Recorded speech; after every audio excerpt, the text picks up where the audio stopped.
Right, so thank you for coming to my talk. I'm going to talk about getting those passwords out of your repo, detecting secrets at scale. So, as like the previous talker, Simon, I've been unable to put my name on my introduction slide as well, rather helpfully. We're both co-directors at Punk Security, who is a DevSecOps company. We're both DevSecOps enthusiasts. I love Terraform, so anything that I can build as IAC and then integrate security into it, I will absolutely do. Love doing security. I've got a long history of breaking stuff and not necessarily doing things in the right order.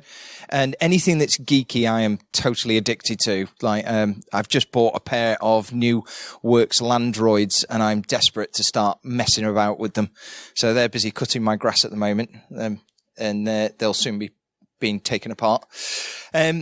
As Simon said before, for those that might have missed it, we are a DevSecOps company. We do have 4 open source tools. One of them I'm going to be talking about today, which is Secret Magpie. We also have DNS Reaper, SM Beagle, and Pwn Spoof. And if you're interested in those, they're all free. They're all open source. They're all on our GitHub. Go and have a look at it. We are the home of the DevSecOps CTF. We ran that last month for our second year of trading, which was on May the 4th. We didn't intentionally pick May the 4th to start our company, but we did. And we also ran it for CrestCon as well. So if anybody's interested in potentially running a DevSecOps CTF for their own personal companies, hit us up.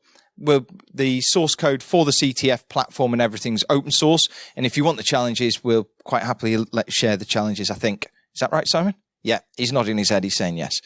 So what am I going to be talking about? I'm going to have a look at what the problem is, and then what are the different types of secrets that we can have leaked, what can go wrong, how we can defend it, and then a little bit about our tool and how we would recommend you using it if you wanted to use it.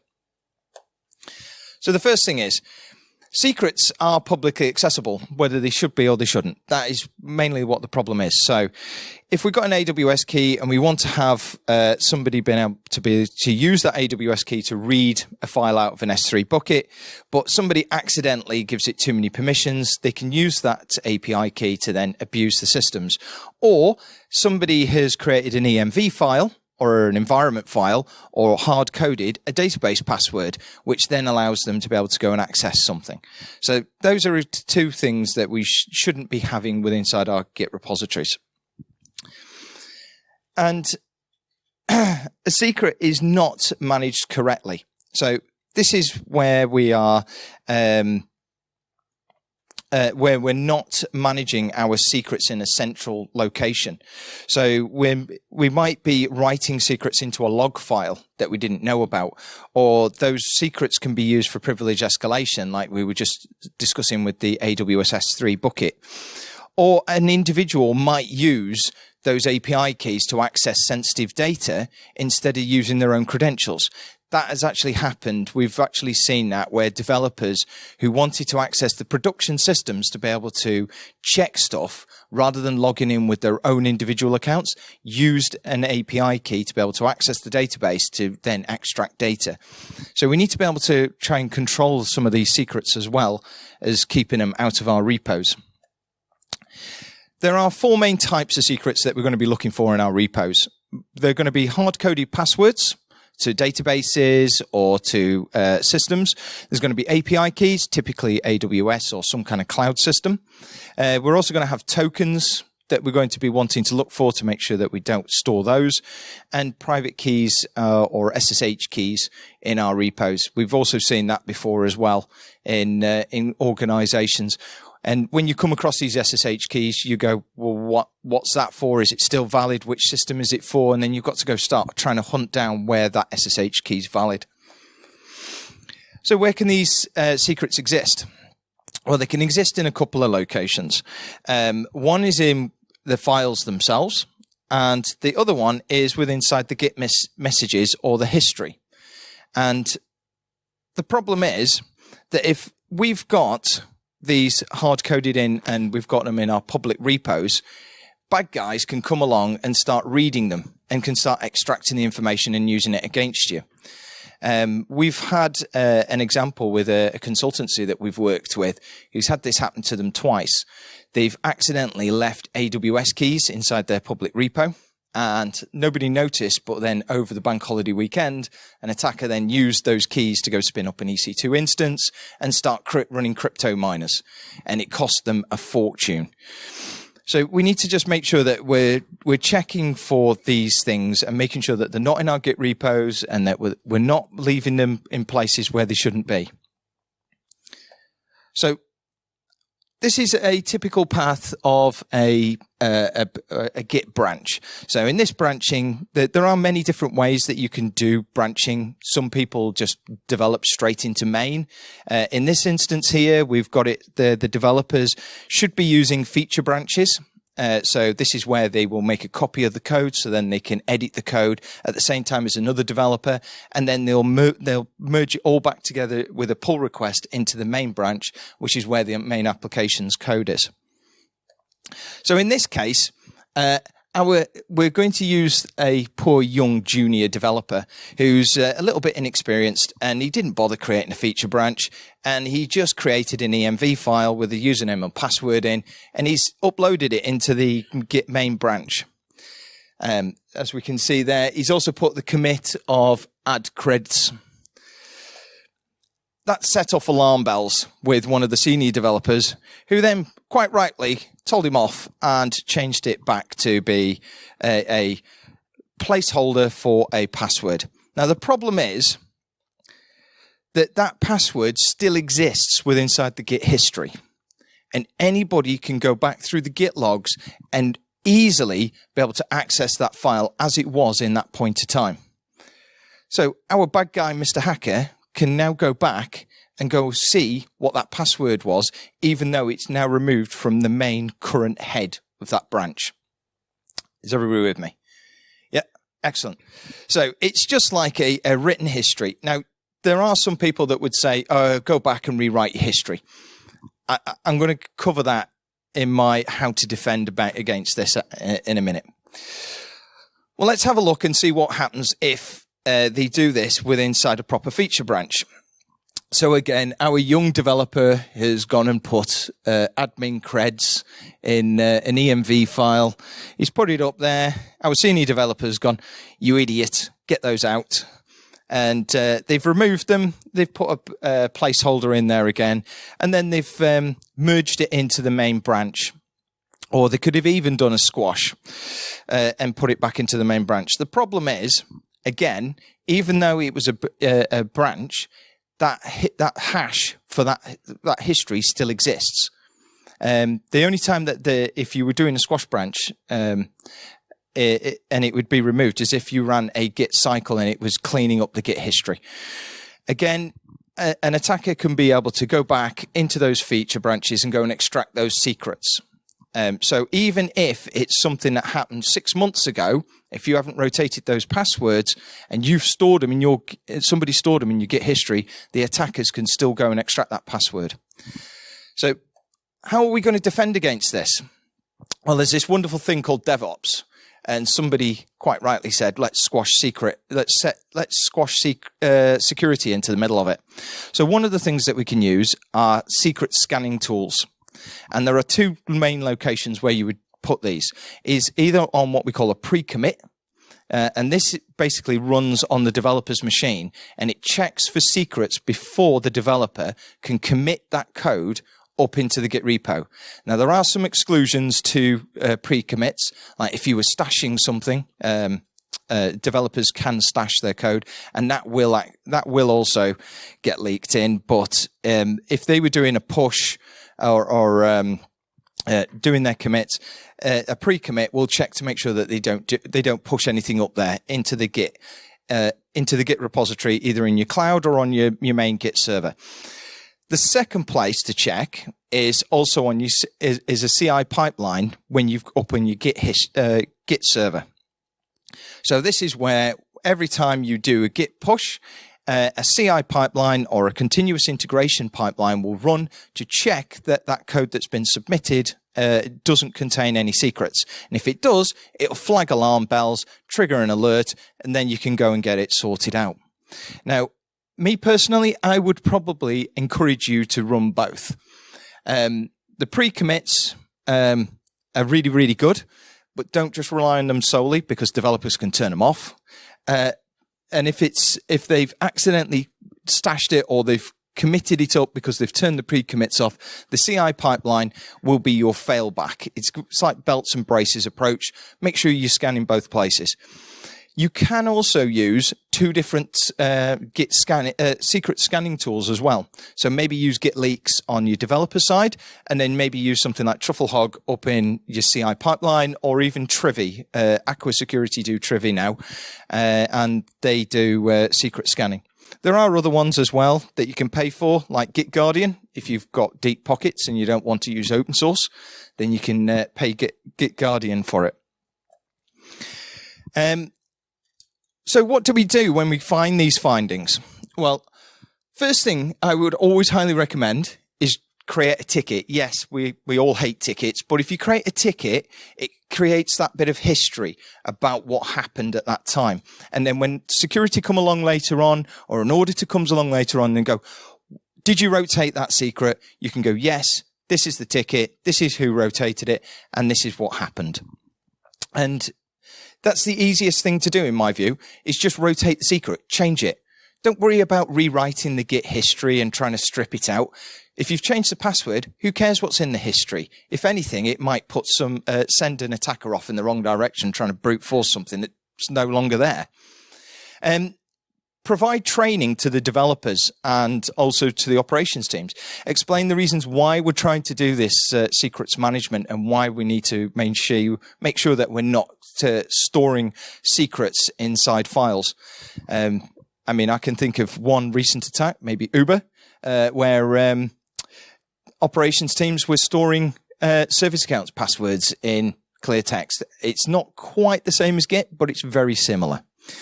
And maybe ask our red teams and pen testers to verify that there are no secrets in our Git repositories. I know it's expanding our pen testing again to dilute the time that the pen testers have got, but it's a good check. Another thing we also need to think about is where we are managing our secrets. So currently, or what used to happen in yesteryears, especially when I was younger, when I was a system administrator, we'd had an Excel spreadsheet and we would store all of our service accounts, passwords, and all our service accounts all together in one big spreadsheet because we'd put it on a file share and it would be secure because only the domain admins would be able to access it. I'm sure nobody does that anymore. So we've got things like AWS Vault, and we've got other we've got Azure Vault, and we've got AWS Secrets Manager. Is it SCCM? Yeah, that's it, SCCM. So let's start using those things. Because then we can start logging who's accessing these secrets.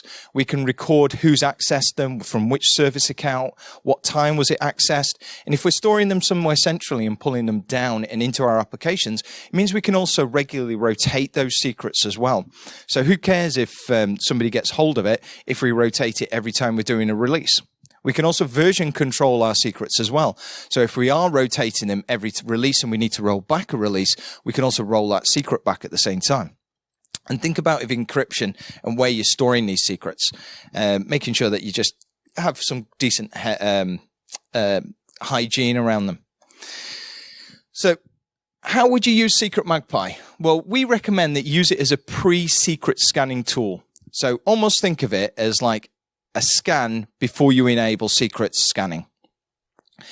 What Secret Magpie will do is you will give it access to your repos, and it will then scan all of your repos and tell you where all of your password, or where all your secrets are, and in which file, and give you a link to be able to get to it. I'm going to show you that in a few minutes. You can add it into a pipeline. We did have a very large digital payments company that we worked with across in Europe who asked us to add a feature. So then they could add it into every pipeline and they could feed in which repos needed to be scanned every time they ran the pipeline. And we've also integrated two secret scanners into this. So we've added Git leaks and we've also added Trufflehog because we found that both of those two found slightly different things Git leaks was a little easier to configure, so then we can put custom, effectively regexes in there. And we also wanted it to be able to be easily readable. So we've recently just enhanced Secret Magpie to also have a HTML interface, and I'm going to be showing you that after the little kind of fake demo, because I don't believe in the demo gods. And last time I tried to run a live demo, it blew up in my face. So don't worry, I've pre-recorded this. So what we're going to do here is I'm going to show you how it's running currently in a Docker container, because you can either run this as a Python script or inside Docker. And as with every good security tool, it's got wonderful ASCII art. We have, I wanted to pause that. We have, it's working as well for me as it did for Si. Right, we have documented all of the switches, and we have documented all of the different formats. So you can see inside here things like you can disable truffle hog if you didn't want that, or you can get it to run against a single branch. So rather than scanning like all of the feature branches, you might just want to specifically target one particular branch. We can also add extra things. Hang on, when it scrolls back down. So in the new version, it does like a little web interface. So if you don't want to have like the HTML file saved out, yeah, I did say that I wasn't very good at this, didn't I? Right. Come on. Right. When it scrolls back down, I will pause it this time. Come on, scroll down. Right. If you don't want to save the file out as HTML, it has got a built-in web server. So it's just using Python's default simple HTTP server. So then you can spin it up and have a look at it. You can point this directly into your repos. So you can point it at GitHub or Azure DevOps or GitLab or Bitbucket. Or if you wanted to store them all as a flat file system, you can just point it to a path and it'll just scan the Git clone that you've already created. So what we're going to do now is we're going to run this against the Punk Security Demo organization, which has forked the OWASP Wrong Secrets repo. Has anybody come across OWASP's Wrong Secret repo before? A couple of shaking heads, a couple of nodding. All right, so basically, it's a repo that's very similar to like WebGo or Juicebox. It's filled with secrets, and then you can then test secret scanning and test your policies of being able to find secrets within inside repos. So it's a nice, easy thing to do. What we're doing here is we're running it as a Docker service. We're passing through a volume, a local folder called repo, and then we're going to output the results in a HTML file inside that repo folder, hopefully. So it should go. I am playing. That's it. It started. So it'll display a nice bit of ASCII art. And for the sake of your time, I did pause it whilst it was busy running because it doesn't take very long, but it takes a few seconds, but I didn't want to waste everybody's time because I can quite obviously use a pause button. So inside here, this is what you'll get when you just run it as a CLI. It'll tell you how many repos it's scanned. It'll also tell you how many secrets it's detected, how many unique secrets, how many secrets each tool has found, what type of secrets have been identified, and what kind of files have been seen. So if I now just stop that, I'll escape out of that, and hopefully it'll let me show you this. Yes. So this is the HTML interface that we've created. I'm just going to refresh that because I want to clear the screen. So basically, it'll load in all of your secrets as a table, and then you'll be able to see down here the repository, the commit, where it was committed or found, the file it was found in, and then some other information as well. Down the side here, we've got a nice, quick, easy bar for you to be able to pivot through, so you can detect what kind of secrets that you're interested in. You can also determine whether the secrets have been fixed or anything like that. So if we have a quick look at that one, which was some AWS keys, we can, it was a private key. We can quickly click on that and, brilliant. My phone's not hotspotting anymore. We can see there that we got a private key, but we may well have already rotated those private keys. So we can go and select those and mark them as confirmed rotated. We can also export the results as a CSV file if you really want to. But basically, this HTML interface is there to help you pivot through the data really quickly, be able to drill down into those secrets at scale and be able to mark them either resolved or if you need to go and start rotating stuff. So, in conclusion, secret scanning is reasonably easy, but you do need to just be aware that if you are scanning, make sure that you you check that the repository is clean first before you enable the secret scanning. Otherwise, you will end up blocking your developers from working. Has anybody got any questions?